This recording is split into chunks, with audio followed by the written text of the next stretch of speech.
L'Université fédérale Toulouse Midi-Pyrénées présente Objets connectés, des radiofréquences au réseau. Semaine 3, réseau pour les objets connectés. Introduction. Modèle OSI. La couche 1, physique, gère le transfert des informations numériques, ou bits, entre nœuds adjacents. Elle réalise le codage en émission et le décodage en réception sur un support physique. Ce support peut être des fils de cuivre, de la fibre de verre, des ondes radio, etc. La couche 1 contient les protocoles de codage et de décodage des informations numériques en signaux physiques. Le service offert par cette couche est de type point à point, c'est-à-dire de nœud à nœud adjacent. Il est sans connexion, avec garantie dans l'ordre de délivrance des informations, mais sans garantie de fiabilité. L'altération du signal est possible. La couche 2, liaison de données, gère le transfert des trames, qui sont les unités de données de protocole de niveau 2, entre nœuds adjacents. Les protocoles de liaison de données assurent l'empaquetage et le désempaquetage des informations numériques en trame. Ils s'occupent de la gestion des erreurs bits et éventuellement des pertes de trame. Les services de niveau liaison de données sont de type point à point. Ils peuvent être sans connexion et ne garantissent pas, dans ce cas, la fiabilité. D'autres services peuvent être avec connexion. Ils garantissent dans ce cas la fiabilité des échanges. Des exemples de protocoles de niveau liaison de données comprennent Ethernet pour les réseaux locaux, ATM et Frame Relay pour les réseaux à moyenne et longue distance. La couche 3, réseau, est une des plus importantes en termes de fonctionnalité dans l'architecture réseau. Elle gère le transfert de paquets, qui sont les unités de données de protocole de niveau 3, entre deux hôtes distants au travers du réseau commuté. La fonctionnalité des protocoles de niveau réseau est le routage. Il s'agit de l'acheminement des paquets depuis l'hôte émetteur vers l'hôte destinataire, créant ainsi des communications de type machine à machine. Le routage inclut la gestion des chemins ou routes. Il supporte l'évolution dynamique de ces routes en fonction de la dynamique du réseau, de l'évolution de son trafic et des communications en cours. De façon plus concrète, la gestion des routes est assurée par les routeurs.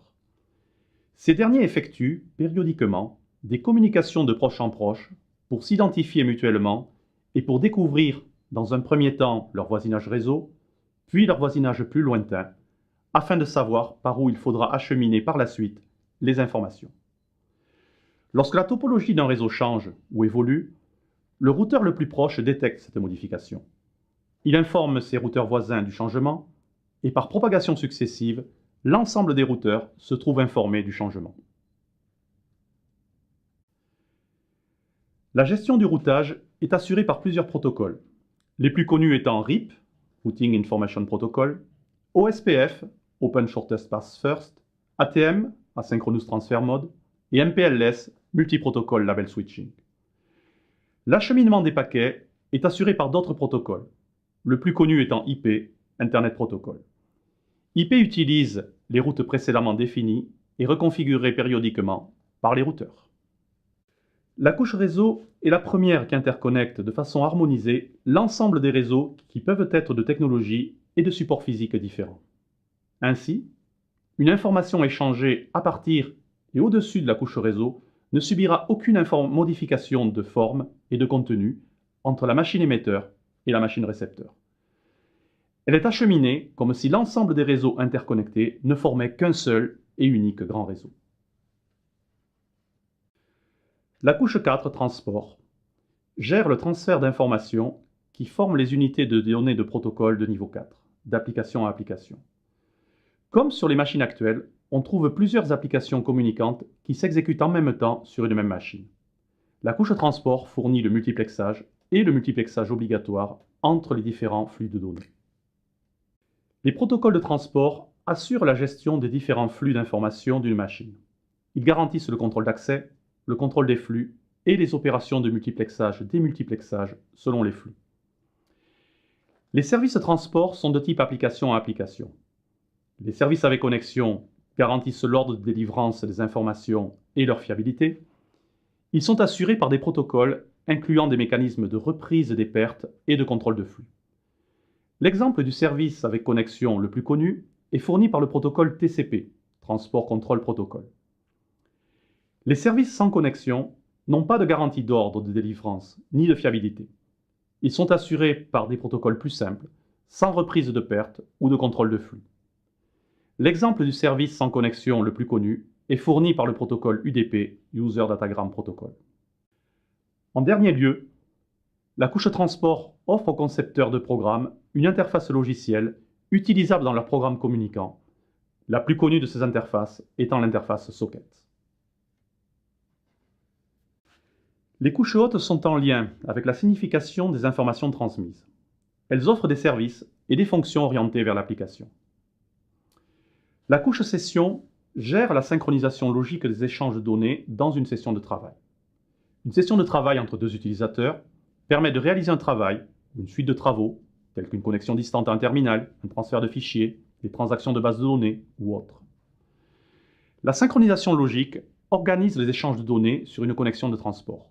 Elle fournit des outils ou points de synchronisation pour assurer cette gestion. La couche présentation s'occupe de la représentation des données et des informations échangées entre entités distantes. Elle traite les problèmes de description, de représentation, de codage, de transmission et de décodage des données. Elle doit garantir que la signification ou contenu informationnel des informations transmises reste la même. Comme il n'existe pas de convention standardisée pour représenter les informations des machines, des compilateurs et plus généralement des systèmes, la couche présentation fournit une syntaxe commune universelle ainsi que des traducteurs logiciels automatiques entre la syntaxe universelle et les syntaxes propres à chaque système. Les éléments de données du niveau applicatif seront décrits avec les valeurs des données fournies par la couche présentation. La couche application est la couche la plus haute du modèle OSI. Elle contient l'ensemble des programmes utilisateurs. Certains services de communication, couramment utilisés, ont été normalisés au niveau applicatif. Parmi eux, nous trouvons l'accès distant à des fichiers, la messagerie électronique, l'annuaire électronique, le terminal distant, etc. Intervenant Thierry Villemur, IUT de Blagnac, Université Toulouse Jean Jaurès. Réalisation, Centre et formation, Mission formation continue et apprentissage, Université Toulouse 3 Paul Sabatier, Copyright, Université fédérale Toulouse Midi-Pyrénées 2016.